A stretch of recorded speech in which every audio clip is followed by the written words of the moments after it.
बिस्मिल्लाहिर्रहमानिर्रहीम। अस्सलाम वालेकुम students, welcome to CBEL concept based education learning YouTube channel. मैं हमाद अहमद, आपका ट्यूटर। आज के इस लेक्चर में हम बात करेंगे FSC पार्ट 1 फिजिक्स की। और स्टूडेंट्स, आपको पता है हमने इस साल एनुअल एग्जामिनेशन 2023 के हवाले से पेपर पेयरिंग स्कीम स्टार्ट की हुई है, और इस स्कीम के रिलेटेड आपको चैप्टर नंबर 6 तक important short answer question plus उनका सिंपल वर्ड्स में, सिंपल 3 वर्ड्स में आपसे सोल्यूशन भी शेयर किया गया है। तो स्टूडेंट्स जाएं यूट्यूब पर और जाके सर्च करें। इंशाल्लाह ताला इन 6 चैप्टर के इंपॉर्टेंट क्वेश्चन, जिसमें एक्सरसाइज और चैप्टर के अंदर से क्वेश्चन मुश्तमिल है, आपको बहुत ज्यादा बेनिफिट होगा। आज हम करेंगे चैप्टर नंबर 7 की एक्सरसाइज। एक्सरसाइज के अंदर इंपॉर्टेंट क्वेश्चन कौन कौन से हैं, और ये चैप्टर नंबर 7 की जो एक्सरसाइज है ना, the most important exercise in your book, चाहे आप पंजाब के किसी भी बोर्ड से बिलोंग करते हैं। तो स्टूडेंट्स, इससे पहले मैं वीडियो को शुरू करूं, आप स्टूडेंट्स से ये रिक्वेस्ट है, चैनल को सब्सक्राइब करें, वीडियोस को लाइक करें, और इन वीडियोस को ज्यादा से ज्यादा अपने फ्रेंड्स में भी शेयर करें, ताकि आपके साथ साथ उनका भी बेनिफिट हो। तो अब हम चैप्टर नंबर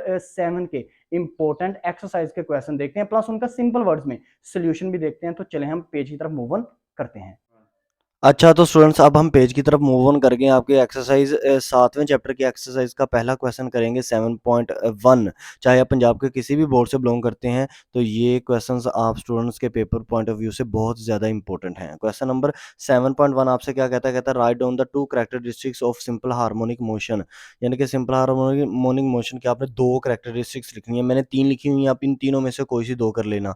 नंबर 1 कैरेक्टरिस्टिक्स क्या होती है कि रिस्टोरिंग फोर्स जो होती है ना सिंपल हार्मोनिक मोशन की, वो याद रखिएगा हमेशा डायरेक्टली प्रोपोर्शनल होती है उसके डिस्प्लेसमेंट की फ्रॉम मिड पॉइंट। मैंने एम डॉट पी लिखा है, इसका ये मतलब होता है मिड पॉइंट। आप कंप्लीट नेम लिखिएगा। सेकंड, इसकी कैरेक्टरिस्टिक्स क्या होती है कि एक्सेलरेशन हमेशा डायरेक्टली प्रोपोर्शनल होता है डिस्प्लेसमेंट के, वो भी डायरेक्शन कहाँ से? मिड पॉइंट से। और थर्ड जो है वो है टोटल एनर्जी जो होती है सिस्टम की, वो हमेशा सेम रहती है। अब ये तीनों जो पॉइंट्स थे ना कैरेक्टरिस्टिक्स से, इन तीनों में से आप कोई से 2 लिख सकते हैं। हाँ, तीनों ही लिख दें तो कोई ऐसा इशू नहीं है। क्वेश्चन 7.2 आप क्या करेंगे? Does the frequency depend upon the amplitude of harmonic oscillator.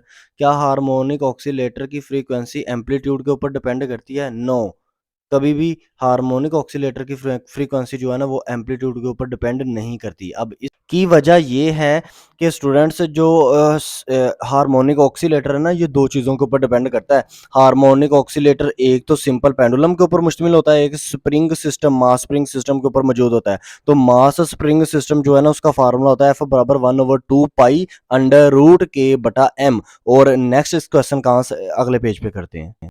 अब इस पेज के ऊपर देखें तो जो सिंपल हार्मोनिक ऑक्सीलेटर है ना, वो सिंपल पेंडुलम के ऊपर भी डिपेंड करता है। तो उसका फार्मूला होता है F is equal to 1/2 pi under root g over l. तो स्टूडेंट्स, आपको ये पता होना चाहिए कि अंडर रूट के अंदर जो दोनों फार्मूलेज के अंदर आ रही हैं वैल्यूज़, वो डिफरेंट हैं। इस वजह से जो सिंपल हार्मोनिक ऑक्सीलेटर है ना, वो कभी भी एम्पलीट्यूड के ऊपर डिपेंड नहीं करता। तो ये था 7.2 क्वेश्चन का आंसर। अब 7.3 करते हैं। 7.3 क्वेश्चन क्या है? कहता है can we realize an ideal simple pendulum. क्या हम आइडियल सिंपल पेंडुलम को रियलाइज कर सकते हैं, उनको उसको एक अच्छी तरह बना सकते हैं? नहीं, हम कभी भी उसको एक अच्छी तरह नहीं बना सकते। क्यों? उसकी 3 रीज़न है। नंबर 1 क्या है? उसके साथ हमेशा मासलेस सपोर्ट होती है, यानी कि मासलेस पॉइंट अटैच होता है, पॉइंट मासलेस होता है। नंबर 2 ये है मासलेस एंड इनएक्सटेंसिबल स्ट्रिंग की वजह से। और number 3 rigged and frictionless support की वजह से। तो ये 3 रीज़न है जिसकी वजह से हम किसी भी सिंपल पेंडुलम को आइडियल नहीं बना सकते। तो ये क्वेश्चन नंबर 7.3 था। अब क्वेश्चन नंबर 7.4 करेंगे। क्वेश्चन 7 पॉइंट ये है कि what is the total distance travel by object. एक ऑब्जेक्ट ना टोटल कितना डिस्टेंस ट्रैवल करेगा अगर वो एसएचएम के अंदर हो, और उसका टाइम पीरियड पीरियड बिल्कुल इक्वल हो किसके? उसके एम्पलीट्यूड ए के बराबर हो। तो कहता है बताओ कि वो जो ऑब्जेक्ट है वो कितना डिस्टेंस कवर अप करेगा। पेज नंबर 3 के ऊपर आपको इस क्वेश्चन का आंसर मिल रहा है, लेकिन आपने जो डायग्राम थी ना पेज नंबर 2 के ऊपर, वो आपने मस्ट बनानी है। अब डायग्राम के अकॉर्डिंगली अगर आप देखें ना, तो जो डिस्टेंस है ना पॉइंट ओ से बी तक का, और फिर उसी ऑब्जेक्ट का डिस्टेंस जो बी से दोबारा ओ की तरफ होगा, वो होगा 2a। और इसी ऑब्जेक्ट का जो डिस्टेंस है पॉइंट ओ से सी की तरफ, और फिर दोबारा वो वापस अगर जाए सी से ओ की तरफ, तो तब भी उसका डिस्टेंस जो है वो डबल हो जाएगा, यानी कि 2a हो जाएगा। तो हेंस हम कह सकते हैं कि जो ऑब्जेक्ट है वो 4a का डिस्टेंस कवर अप करेगा। तो ये था क्वेश्चन 7.4। अब 7.5 करेंगे।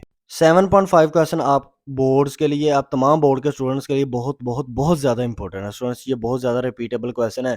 7.5 क्वेश्चन आपसे क्या कहता है? कहता है what happen to the period of simple pendulum. Simple pendulum के पीरियड में क्या असर होता है अगर हम इसकी लेंथ कर दें डबल और सस्पेंडेड मास भी कर दें डबल, तो क्या फ़र्क पड़ेगा सिंपल पेंडुलम के पीरियड के अंदर? तो इसका आंसर ये है।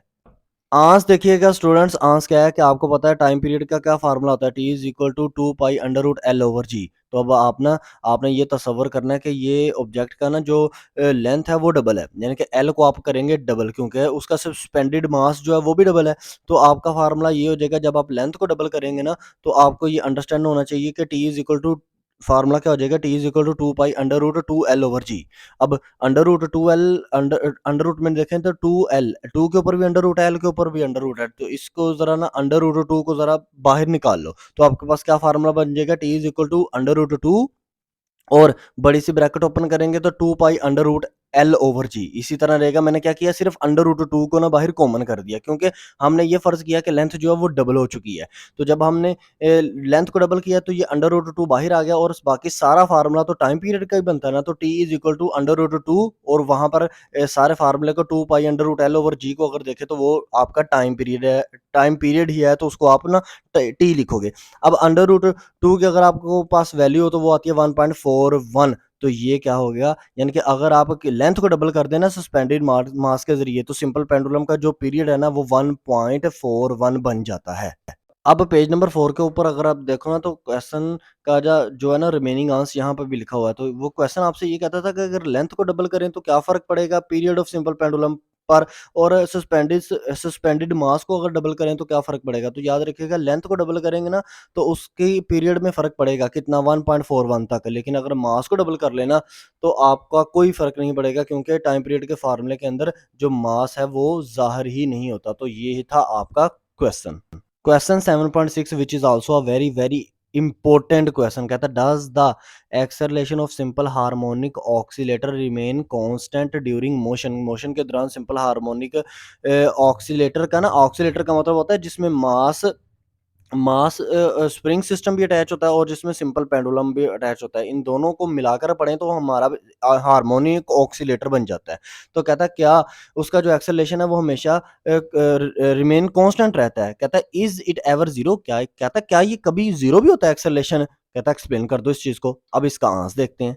अब आंसर देखिएगा, आपको पता है एक्सेलरेशन जो है ना वो सिंपल हार्मोनिक ऑक्सीलेटर में ना उसका फार्मूला ये होता है a is equal to minus omega का स्क्वायर और आगे एक्स। एक्स का मतलब होता है कि मीन पोजीशन।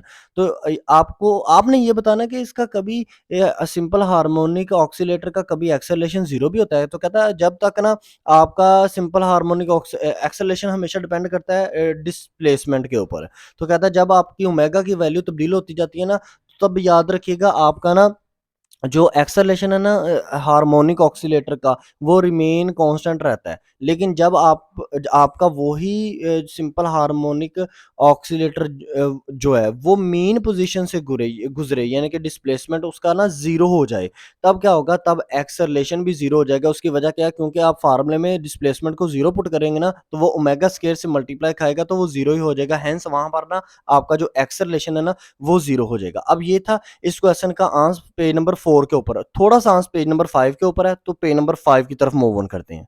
क्वेश्चन का आंसर इस पेज के ऊपर देखिए, वही मेरे वाली बात है कि आप जब डिस्प्लेसमेंट को जीरो पुट कर देंगे ना तो एक्सेलरेशन जीरो हो जाएगा। कैसे? क्योंकि आपका जो एक्सेलरेशन है वो आप मीन पोजीशन से देख रहे हो, मीन पॉइंट से देख रहे हो। तो मीन पॉइंट यानी कि एम डॉट पी का मतलब है मीन पोजीशन, ठीक है ना। तो मीन पोजीशन के ऊपर डिस्प्लेसमेंट जीरो होगा तो जीरो को मल्टीप्लाई करेंगे ना ओमेगा स्क्वायर से तो आंसर हमारे पास जीरो ही आएगा। तो हेंस एक्सेलरेशन जीरो कब होगा, जब आपका डिस्प्लेसमेंट जीरो हो जाएगा। तो ये क्वेश्चन नंबर 7.6 का आंसर था। अब इसी पेज के ऊपर हम क्वेश्चन 7.7 की बात करते हैं। 7.7 क्वेश्चन क्या है, कहता है define angle phase angle. Does it define the angle between displacement and driving force, तो क्या ये ड्राइविंग फोर्स और displacement angle between displacement and driving force के दरमियान कौन सा एंगल बनाता है? ये क्वेश्चन बहुत ज़्यादा इंपॉर्टेंट है। अब ये तक आप देख रहे हैं कि तमाम क्वेश्चंस ही किए जा रहे हैं, हम कोई क्वेश्चन नहीं छोड़ रहे। तो इसका मतलब क्या है? इसका मतलब ये है कि चैप्टर जो है ना 7 की एक्सरसाइज ये बहुत ज़्यादा इंपॉर्टेंट है। अभी तक आपने कोई भी क्वेश्चन नहीं छोड़ा। तो इस क्वेश्चन का आंसर देखते हैं। देखिएगा, आपके पास फेज एंगल क्या होता है? फेज एंगल होता है जब सिंपल हार्मोनिक मोशन के अंदर ना कोई भी ऑब्जेक्ट की ये डायरेक्शन और उसकी ऑब्जेक्ट की डिस्प्लेसमेंट के दरमियान एंगल को बताता है। ऐसे एंगल को फेज एंगल कहते हैं। नीचे फार्मूला भी लिखा हुआ है, आपने इसको फार्मूले से भी इस डेफिनेशन को एक्सप्लेन करना है। क्वेश्चन का सेकंड पार्ट ये था, वो कहता था आपसे कि क्या ये फेज एंगल डिफाइन करता है displacement angle between displacement and driving force? नहीं, ये एंगल कभी भी फेज एंगल नहीं देता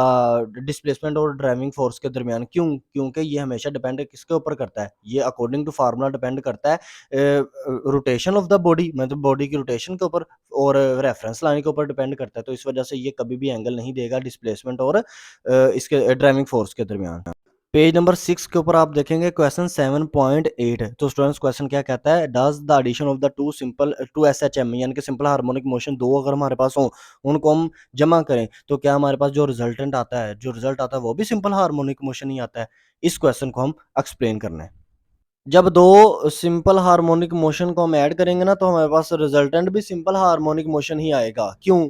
3 वजह हैं। नंबर 1, उनका सेम फेज होगा, उनकी सेम फ्रीक्वेंसी होगी, सेम उनकी नेचर होगी। तो ये क्या है? ये सिंपल हार्मोनिक मोशन जब 2 को ऐड किया जाए ना तो तीसरा भी सिंपल हार्मोनिक मोशन ही निकलता है, क्योंकि उसके अंदर ये 3 खसूसियत पाई जाती हैं। तो ये था क्वेश्चन नंबर 7.8 का आंसर। शो डैट आपने बताना है क्वेश्चन, ये क्वेश्चन बहुत ज़्यादा इंपॉर्टेंट है, 2 पार्ट हैं इसके। व्हेन एक्सेलरेशन इज़ 0 आपकी वेलोसिटी हो ग्रेटर ग्रेटेस्ट, या वेलोसिटी हो 0 एक्सेलरेशन हो ग्रेटर। तो इन 2 कंडीशन में कब वेलोसिटी एक्सेलरेशन 0 होगी तो आपकी वेलोसिटी जो है वो मैक्सिमम होगी। तो पॉइंट नंबर 1 आपके पास क्या है? When acceleration is 0 velocity is maximum. तो आपको पता है अकॉर्डिंग टू फार्मूला, फार्मूले के रिलेटेड आपको पता है ए इज़ इक्वल टू क्या होता है? ओमेगा का square under root x naught कहते हैं मैक्सिमम मीन पॉइंट को कहते हैं, मीन पोजीशन को कहते हैं एक्स नॉट का स्क्वायर माइनस एक्स का स्क्वायर। तो इस फार्मूले के अंदर आप वैल्यूज पुट करें, यानी कि मैंने लिखा हुआ है, आपने सिंपल वर्ड्स ऐसे ही लिखना है। तो एंड पे आपको क्या आंसर मिल रहा है? आंसर आपको मिल रहा है a is equal to omega का स्क्वायर और 0। तो अब इस क्वेश्चन का जो नेक्स्ट पार्ट है वो पेज नंबर 7 के ऊपर है।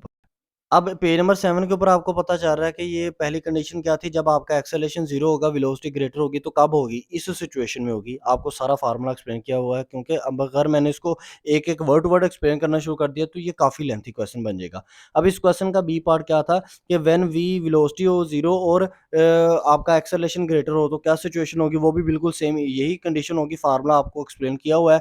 एंड पे जब आप फार्मूले को डिटेल में नोट डाउन करेंगे ना, तो एंड पे आपको ये समझ में आ जाएगा कि एम डॉट पी जहाँ पे भी वर्ड आपको नज़र आए ना तो उसका मतलब क्या होता है? उसका मतलब होता है मीन पोजीशन, ठीक है ना?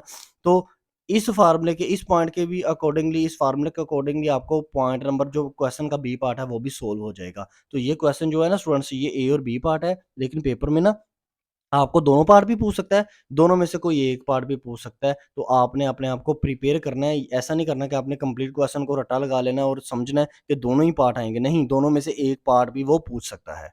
क्वेश्चन 7.10 ये बहुत ज़्यादा इंपॉर्टेंट क्वेश्चन है। जैसे क्वेश्चन 7.9 था, उसके भी 2 पार्ट थे, इसके भी 2 पार्ट है। कहता है in relation of 2 SHM, 2 SHM का रिलेशनशिप बताएं नीचे दिए गए 2 इक्वेशन के अंदर। नंबर 1 इक्वेशन क्या है? y is equal to a sine bracket के अंदर ओमेगा की टी प्लस थीटा। नंबर 1 ये आपके पास, आपने इस इक्वेशन को जरा रिलेशनशिप इसमें बताना है 2 एसएचएम का, 2 सिंपल हार्मोनिक मोशन का। और नंबर 2 ए बराबर है ओमेगा स्क्वायर एक्स। तो आपने इन दोनों रिलेशनशिप में से कोई आपको पेपर में एक पूछ सकता है। अब इस रिलेशनशिप नंबर 1 को हम एक्सप्लेन करते हैं। वो क्या था? y is equal to a sine bracket के अंदर ओमेगा टी प्लस थीटा। तो एक्सप्लेन करने का मतलब ये है कि हमने इन तमाम को बताना है कि इनका मतलब क्या है। आपने अकॉर्डिंग टू देखें साइनोसाइडल एंगल, ये सारे साइनोसाइडल एंगल हैं। तो नंबर 1 आपके पास क्या आता है? y किसके इक्वल है? y किसको ज़ाहिर करता है? वो करता है इंस्टेंटेनियस डिस्प्लेसमेंट को। ए किसको कहते हैं? ए कहते हैं एक्सेलरेशन को, थीटा कहते हैं इनिशियल फेज को, और डब्ल्यू टी प्लस थीटा ये आपके पास फेज एंगल हो जाएगा। और तो ये स्टूडेंट्स आपका ना ए रिलेशनशिप का, पहले रिलेशनशिप का ये आंसर। तो दूसरा रिलेशनशिप आपके पास क्या था, a is equal to omega square x. तो यहाँ पर अगर आप देखें ना, तो आपका जो डायरेक्ट रिलेशन बनता है ना, वो ओमेगा का बनता है एक्स के साथ। तो स्टूडेंट्स यहाँ पर ए भी आपका एक्स रिलेशन है, ओमेगा एक्स आपके पास क्या है, एक्स आपके पास मीन पोजीशन है, मीन पॉइंट है या मिड पॉइंट है, और आपके पास जो ओमेगा है ना, वो आपके पास एंगुलर फ्रीक्वेंसी है। तो स्टूडेंट्स ये आपका क्वेश्चन नंबर 7.10 का आंसर था। अब क्वेश्चन नंबर 7.11 करेंगे। क्वेश्चन 7.11 क्या है, आपने एक्सप्लेन करना है टोटल एनर्जी को, काइनेटिक एनर्जी को, पोटेंशियल एनर्जी को किसके अंदर, एसएचएम के अंदर, सिंपल हार्मोनिक मोशन के अंदर, इन तीनों को आपने एक्सप्लेन करना है। तो इसका आंसर देखते हैं। आंसर देखिएगा, कहता है जब आप ना किसी भी एसएचएम के अंदर एक बॉडी को शिफ्ट दिलाते हैं, धक्का देते हैं, तो एट मीन पोजीशन उसकी एनर्जी होती है, वो होती है काइनेटिक एनर्जी, और एट एक्सट्रीम बिल्कुल ऊपर की तरफ सबसे एंड के ऊपर जो उसकी एनर्जी होती है उसको कहते हैं पोटेंशियल एनर्जी। तो टोटल एनर्जी कैसे आएगी, आप इन दोनों को जमा कर लें, आपके पास टोटल एनर्जी आ जाएगी। तो ये भी क्वेश्चन बहुत ज्यादा इंपॉर्टेंट है, आपने इसको भी प्रिपेयर करना है। अभी तक आपको ना तमाम क्वेश्चन करवाए जा रहे हैं, यानी कि 7 चैप्टर की जो एक्सरसाइज है वो बहुत ज्यादा इंपॉर्टेंट है आपके पेपर पॉइंट ऑफ व्यू के हवाले से। क्वेश्चन 7.12 क्या है, कहता है आपकी जो रेजोनेंस है ना, वो क्या, उसकी इंपॉर्टेंस क्या है, दो फिनोमिनन में बताना है। नंबर 1 आपने बताना है जब रेडियो को ट्यूनिंग करते हैं, रेडियो स्टेशन को ट्यून करते हैं। नंबर 2 जब हम फूड को हीट करते हैं इन माइक्रोवेव ओवन, तो इन दोनों सिचुएशन के अंदर बताओ रेजोनेंस क्या अहम किरदार अदा करती है। तो आपने ये दोनों टॉपिक अपने चैप्टर के अंदर भी पढ़े हुए हैं। तो आपने ये क्वेश्चन तब आएगा जब आपको बहुत ज्यादा टफ पेपर बनाएगा, तो इन दोनों में से एक पार्ट आपको देगा। तो आपने क्या करना है, अगर वो आपको कह दे कि रेजोनेंस की इंपॉर्टेंस बताओ जब हम किसी भी रेडियो स्टेशन को ट्यून करते हैं, तो आपने ये क्वेश्चन कहाँ से, जितना मैंने रेजोनेंस के पार्ट नंबर ए में लिखा हुआ है, इतना लिखने के बाद आपने ना अपने बुक के अंदर ट्यूनिंग आ रेडियो स्टेशन वाले टॉपिक पे चले जाना, उसकी लाइनों को एक्सप्लेन करना है इधर अंदर अपने वर्ड्स में चाहे कर दें। मैंने क्यों नहीं लिखा हुआ, क्योंकि वो काफी लेंथी क्वेश्चन है, ज्यादातर वहां से ही लिखना होता है, तो आप वहां से ही याद कर लीजिएगा, ठीक है ना। अपने बुक के पेज, बुक के जो चैप्टर नंबर 7 है उसके अंदर से जो टॉपिक है आपका ट्यूनिंग आ रेडियो स्टेशन। फिर अगर आपको वो बी पार्ट कह दे कि heating food in a microwave oven, तो उसमें भी आप ये लाइन लिखेंगे माइक्रोवेव ओवन में, और उसके बाद एक्सप्लेन करना शुरू कर देंगे। आप अपनी बुक के अंदर जो टॉपिक है ना ये वाला, उसके अंदर लाइनों को एक्सप्लेन करेंगे। तो ये था आंसर क्वेश्चन 7.12 का। क्वेश्चन 7.13 और आखिरी क्वेश्चन है आपकी बुक के एक्सरसाइज के अंदर। तो कहता है ये क्वेश्चन बहुत ज्यादा इंपॉर्टेंट है कि if a mass spring system hang, अगर एक मास स्प्रिंग सिस्टम जो है ना वो हैंग किया हो वर्टिकली, यानी कि अपवर्ड की तरफ पर उसको हैंग किया हो, लटकाया हो, तो स्टूडेंट्स एक बात बताएं, कहता है क्यों उसकी जो मोशन है ना इवेंचुअली स्टॉप कर जाती है, उसकी मोशन, उस सिस्टम की मोशन क्यों रुक जाती है। तो वजह हमने बतानी है। ये क्वेश्चन अक्सर औकात ना पेपर में भला कैसे आता है, ये इफ का लफ्ज नहीं लिखता, वो आ से शुरू करता है अपना क्वेश्चन। तो बहुत से स्टूडेंट्स यहाँ पर परेशान हो जाते हैं कि पता नहीं ये क्वेश्चन 7.13 नहीं है। इफ से शुरू कर ले फिर भी यही क्वेश्चन है, ए से शुरू करे तो फिर भी यही क्वेश्चन है। क्वेश्चन का आंसर देखें इसका, कहता है आपको क्वेश्चन क्या था, मैं दोबारा से एक्सप्लेन करता हूँ कि एक मास स्प्रिंग सिस्टम जो है ना वो वर्टिकली अपवर्ड जो है ना वो लटकाया हुआ है, तो इवेंचुअली उसकी मोशन क्यों रुक जाती है। इस क्वेश्चन का आंसर आप इस तरह लिखेंगे जैसे डैम्ड ऑक्सीलेटर, अगर आपके पास ऑक्सीलेशन, उसमें जब आप ऑक्सीलेशन देते हैं, उसको लटकाते हैं ना डैम्ड ऑक्सीलेटर को, तो याद रखिएगा उसकी भी मोशन ऑटोमेटिकली स्टॉप हो जाती है। कैसे, थ्रू मैकेनिकल एनर्जी की वजह से, ठीक है, क्योंकि मैकेनिकल एनर्जी उसमें कमजोर पड़ जाती है, खत्म हो जाती है, तो इसकी वजह से डैम्प ऑक्सीलेशन जो है ना वो रुक जाती है, डैम्प ऑक्सीलेटर जो है ना उसकी मोशन रुक जाती है। इसी तरह जब आप मास स्प्रिंग सिस्टम को लटकाते हो ना वर्टिकली, तो क्या होता है, रेजोनेंस उसमें अहम किरदार अदा करती है। किस किस चीज के लिए, उसकी स्पीड को कम करने के लिए, इवेंचुअली स्टॉप करने के लिए। इवेंचुअली का मतलब होता है कि एक वक्त ऐसा आना कि उसकी स्पीड बिल्कुल ही रुक जाना। तो ये था क्वेश्चन 7.13। तो स्टूडेंट्स आपने इस चैप्टर के तमाम क्वेश्चन याद करने हैं, ये चैप्टर बहुत ज्यादा इंपॉर्टेंट है। ये आपको ये मत समझिएगा कि ये आपको जानबूझ के सारे क्वेश्चन दिए गए हैं, नहीं, ये तमाम के तमाम क्वेश्चन जो है ना ये पेपर में आए हुए हैं। ये थे चैप्टर नंबर 7 के एक्सरसाइज के क्वेश्चन। इंशाल्लाह ताला नेक्स्ट आने वाली वीडियो में हम चैप्टर नंबर 7 के चैप्टर के अंदर से इंपॉर्टेंट क्वेश्चन प्लस उनका सोल्यूशन आपसे शेयर करेंगे। तो ज्यादा से ज्यादा ना अपने फ्रेंड्स में इन वीडियो को जरूर शेयर कीजिएगा स्टूडेंट्स। इंशाल्लाह ताला चाहे आप पंजाब के किसी भी बोर्ड से बिलोंग करते हो, ये क्वेश्चन आपको बहुत ज्यादा बेनिफिट करेंगे। तब तक लिए अल्लाह हाफिज।